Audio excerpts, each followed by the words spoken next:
The manipulated history that we find seems to be created and recreated for us on an ongoing basis, and this is what's becoming a little disturbing, but at the same time, not really surprising. What's going on here? There are places that we don't know about that we really should know about, like the towers of Bologna in Italy. This is a drawing from the 1700s. How many of you have seen the towers of Bologna?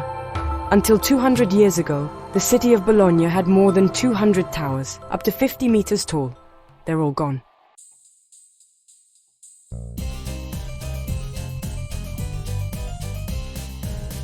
And then suddenly you start stumbling upon an empire that, up until the late 1800s, was a well-known empire across the world. You look at the old maps and you see the Tartarian Empire, one of the most important global empires. And then just like that, it's suddenly gone. We hear nothing about Tartar and the Tartarian Empire and what happened to them. And you start seeing that history is literally changing right under our eyes. Recent history, it started just being wiped out. We know nothing about it. It is weird, people. Things are getting really freaky and very, very weird.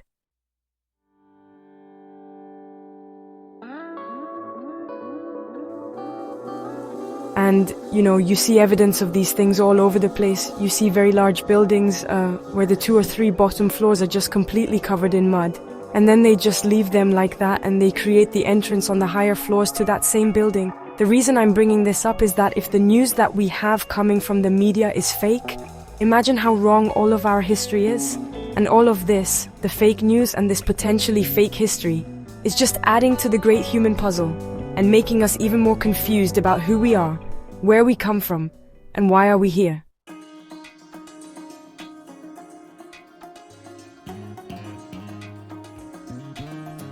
Institutions keep telling us that the ancients were primitive and they looked something like this, and they built countless megalithic structures with their very primitive tools, like we can build them today. And they left behind these incredible places from times that we cannot remember, and we have no idea when these things actually happened. Some of them we speculate and were probably very wrong, and they dragged large blocks up mountains and built platforms because they had nothing better to do. They got together and built giant things like this because they needed to bury some guy. And you go to Mount Shoria in Siberia and that's just ridiculous. I mean, look at the size of these blocks and these structures in Siberia. Realize that wherever you go in the world, there are mysterious ancient civilizations that did weird things, and we really don't know much about the motive.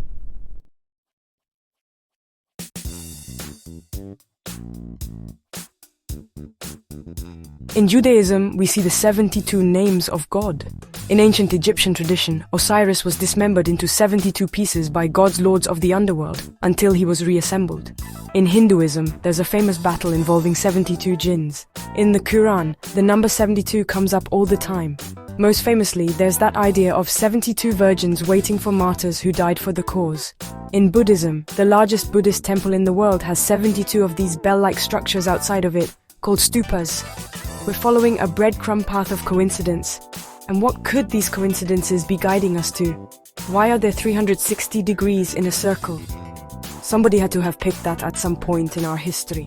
And I've hosted talks and lectures out at the Integratron, and I've had mathematicians and architects and people who use geometry in their algorithms and their research all the time. And of course, everyone is familiar with a circle having 360 degrees. But to date, no one has known why there's 360 degrees. A circle is 360 degrees because of a math system called sexagesimal math. We're more comfortable with the idea of decimal math because that's base 10 math.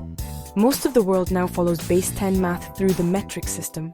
Base 10 makes sense to us. We've got 10 fingers and 10 toes, and it's just very easy to do math that way. Thinking in terms of 6s or 60s doesn't seem so organic to us, but hopefully I'm going to show you that it actually is. And that's why a circle has 360 degrees. It's a function of 6 triangles with a 360 degree overlay, and each one of those triangles, at its core touching the center, is 60 degrees. So 60 becomes, and that's what sexagesimal means, base 60 math. Why do we measure time by 60? So even though we have to go back in time to find out where a 360-degree circle came from, we're still using a lot of sexagesimal math today in our everyday lives. We measure time by 60 seconds to a minute, 60 minutes to an hour. If you travel around the world, you're likely to find different measuring systems, meters, miles, kilometers. But if you're a boat captain or a plane pilot, the world is divided into nautical miles, and 1 degree nautical mile is 1/60th. 1 degree of latitude equals 60 nautical miles, or break it down into 6 nautical mile increments. So our whole planet, we're measuring time, and we're measuring our planet officially by functions of 60. Sacred geometry is described as a function of circles, but if you really look at it, in these little flower petals, pick one of these flower petals for yourself and you'll see, well, you won't know this just by looking, but that arc that makes that flower petal is exactly 60 degrees. That's really important to sacred geometry, that you get that arc correct, that 60 degrees of arc.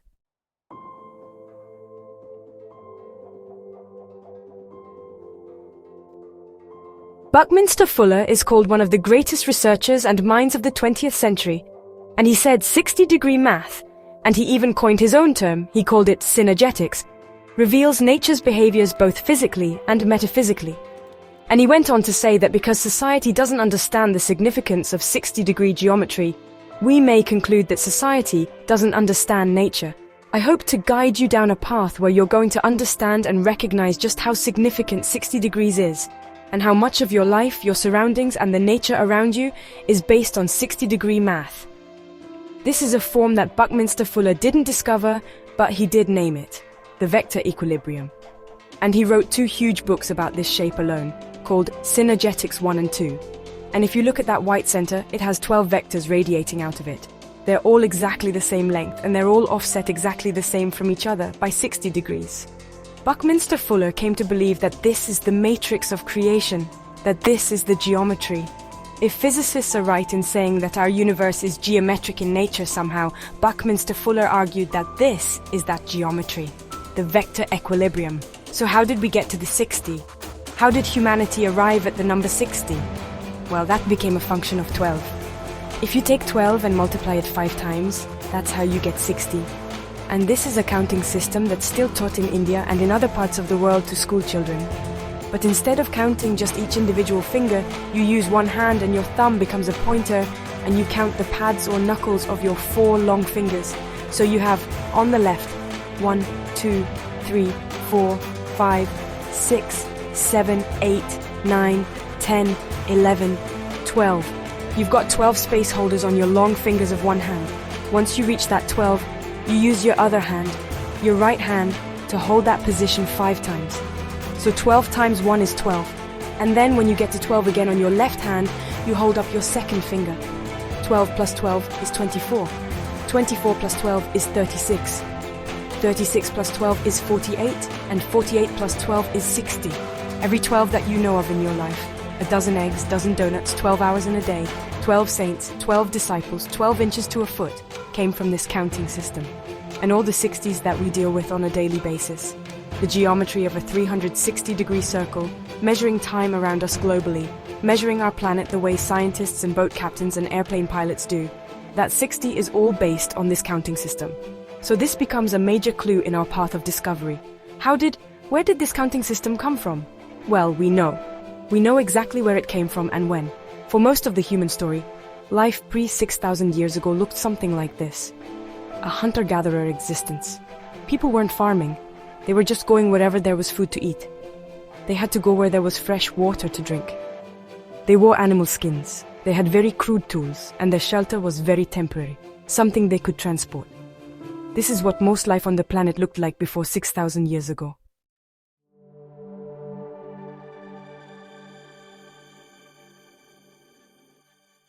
But in one place, in one time on our planet, this showed up. A modern city. This is in Mesopotamia, in Sumeria.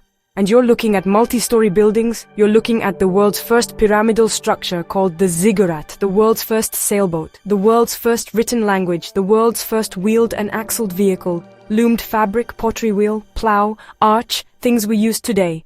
And we're not talking about tweaking of technology, we're talking about the invention of technology, including the 1260 math system that we use today. Many books have been written about this moment in time in ancient Sumeria, saying civilization begins here. The modern human experience with written language, algebra, calculus, physics begins right here in this moment. And we can read their language, it's called cuneiform. There are libraries now that have cuneiform tablets. UCLA has roughly the equivalent of 12,000 of these small, like iPad tablets with this language that we broke the code of and can read. And we can read what they had to say. Where did you come up with all of this technology language and the math? They said we did not. We were gifted this information by tall beings who came from the sky. Archaeologists want us to believe that these are just farmers celebrating the birth of agriculture, and they're carrying these little handbags. If you look at the far right guy or the far left guy, they're carrying these little pouches. And we've seen these tall bearded beings holding these pouches at all these crazy sites around the world that confound us as how they were built. And yet we see these types of beings with these little bags. And our planet does some very specific things that would be observable from a distance. It has a spin rate. It's very specific. It has an orbit rate 365 days a year. A day is one spin, 365 of those spins creates an orbit. But our planet does one other thing. It wobbles. These are non-arbitrary things. These are mechanical things that our planet does. Spins at a certain rate, orbits at a certain rate, and wobbles at a certain rate. Well, that wobble is the biggest gear. Imagine all those things as gears. Our spin rate of a day is a very small gear. Our orbit circling around the sun is a larger gear. But the largest gear on our planet that it does is this wobble. It takes 25,920 years to complete one full wobble. And imagine like a top that is beginning to slow down, and instead of being perfectly straight up and down, it starts to wobble a bit. Now this wobble is what created a thing called the precession of the equinox, and it's how we get our astrological ages. But that 25,920 becomes a very significant number. So let's take that number, 25,920. That is a real, non-arbitrary number. But now let's start using the sky visitor Sumerian math that was taught to us to count on our fingers. 25,920 divided by Sumerian math incredibly equals Sumerian geometry. If the circle is 360 degrees, this slide right here is the one that has physicists and mathematicians and professors totally scratching their head, because now you're talking about something that, while you might still want to argue it as arbitrary, it starts leaning into non-arbitrary because of how well it cross-checks itself.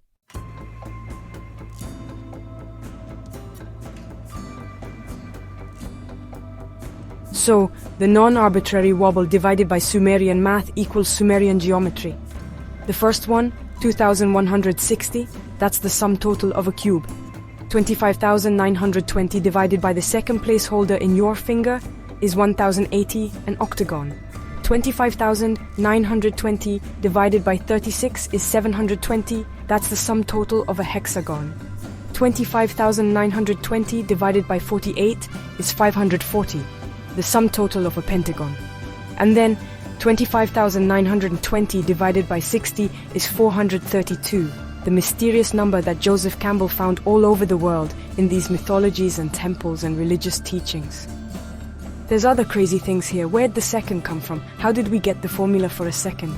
Well, we take 12 hours of daytime, 60 seconds times 60 minutes. Look at the number that it produces, 432 with 2 zeros behind it. 12 hours of nighttime, 60 seconds times 60 minutes again, 43,200 seconds of night. Total seconds in a day. That was gifted to us. That formula by these Sumerians, 86,400. Well, if we use Sumerian miles, remember not metrics but miles, royal units. Our sun's diameter in miles is a function of 864, with a bunch of zeros behind it.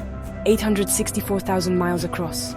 Incredibly, our moon is exactly half of 432, 216 with one zero behind it. The moon's diameter in miles Sumerian measuring system is 2,160. This is where it gets really crazy. 432 times itself squared is 186,282 Sumerian miles per Sumerian seconds. The actual speed of light in miles per second is 186,624. That is a miscalculation rate almost unnoticeable. 0.0001. If you square 431, you're nowhere in the neighborhood. If you square 433, you're nowhere in the neighborhood. You square 432, and you are virtually exactly the speed of light according to the measuring systems that were gifted to humanity by these so-called sky visitors 6,000 years ago. So the question we start asking ourselves is like, wow, here's a bunch of correlated information, coincidence off the chart. Is there a message that's trying to be conveyed? There absolutely is. We live in a harmonic universe. If geometry is the backbone of this energetic structure of our universe, and as we have found that geometry reveals harmonics, then if we live in a geometric universe, we also live in a harmonic universe. And here's 3 harmonic triads that are perfect. They all go Ella, most beautiful forms of music. In fact, you could almost think we have been programmed to recognize these tones played together as a clue that we're receiving information that is correct, or makes us feel good. Let's look at nature. Let's look at the geometry of nature. Here's a shell. This pattern is called a Fibonacci spiral. This Fibonacci spiral is expressed all over the place in nature around us. It spins forward, it spins backwards, and then if it spins against itself, both forwards and backwards, you create a pattern called the pineal pattern. In pineal, the words pine cone and pineapple and pine tree, and you have a pineal gland in your brain, all has this exact pattern. And that is a Fibonacci spiral going one way against a Fibonacci spiral counter-rotating against it. It is virtually the architecture of most of life as we know of on this planet.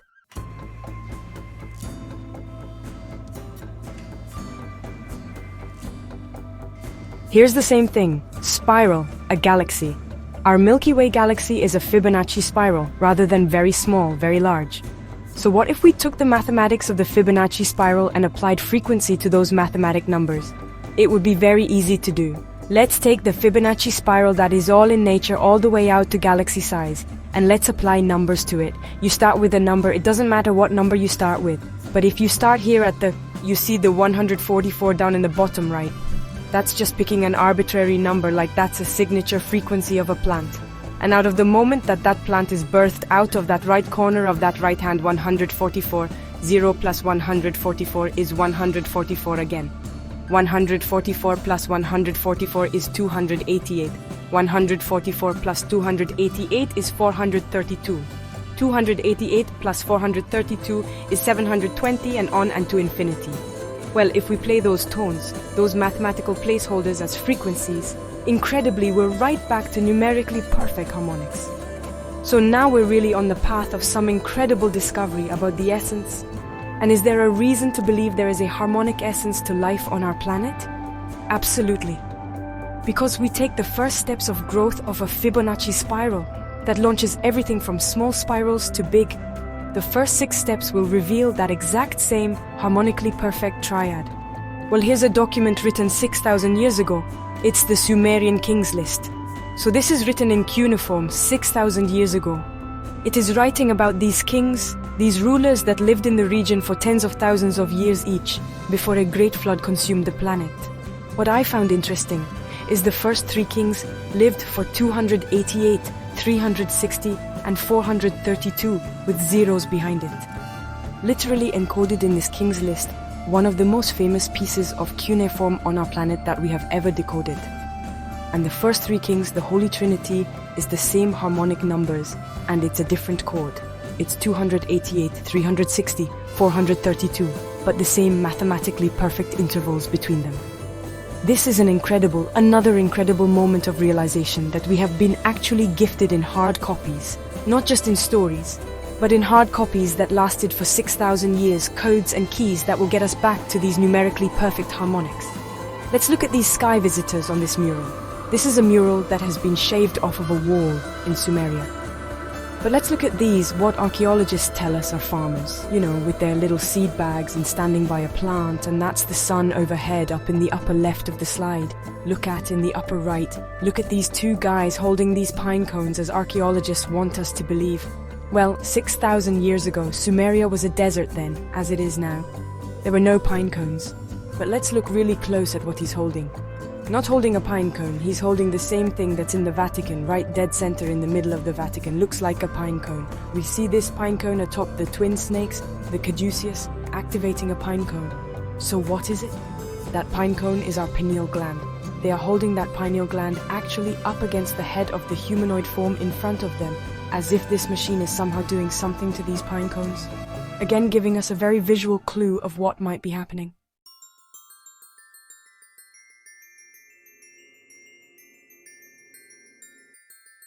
So the supposition is all this information, what could it be leading us to? The tone set and this awareness of geometry might be activating our pineal gland that's inside of every brain.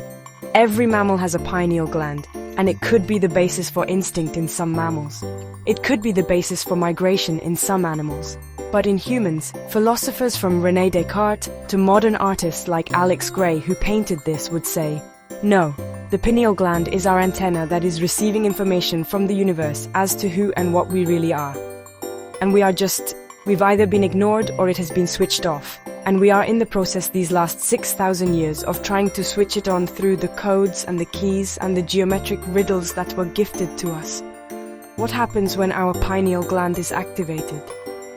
We become aware, we become conscious.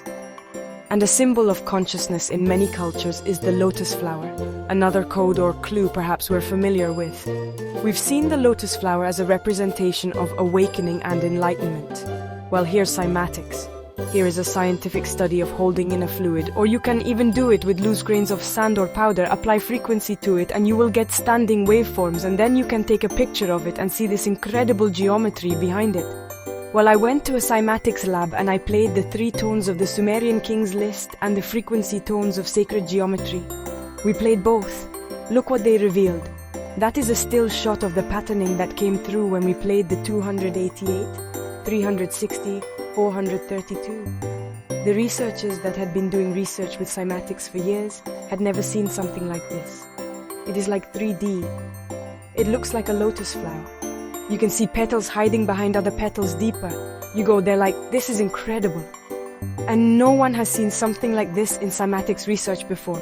So here's another coincidental reason to believe that all of this imagery showing pineal patterning or the lotus flower with these frequency sets that were gifted to us is actually doing something like activating our pineal gland and allowing us to see this lotus of awareness. My theory became that we might be living in a giant, Earth-sized escape room. And if you're not familiar with what an escape room is, it's a form of entertainment. You go to a real location, you get locked into it, with either yourself or a team, and clues are inside the escape room. But you don't even know what the clues are. You have to start researching things. So you'll see a clock, you see it says 4438. You might look for those numbers exposed somewhere else. But it's encoded with things that if you figure out all the clues and employ them correctly, solve the puzzles, you get to escape. It's like they were cheat codes provided to you in advance by the builders of the escape room to allow you to up-level to the next level.